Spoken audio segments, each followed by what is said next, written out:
Pagsampa mo ng 22, sasampalin ka ng buhay na akala mo dati chill lang. Malalaman mo na yung mga salitang hindi pinupulot ang pera, na dati ay naririnig mo lang sa mga magulang mo. Magtatrabaho ka, magbabayad ng tubig at kuryente.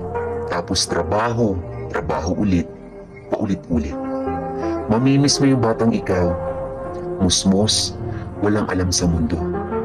May mga gabing bibilangin mo ang oras ng tulog mo kasi akala mo makakatulong ito. Gigising ka para kumayod, humanap ng pera, perang akala mo sapat na.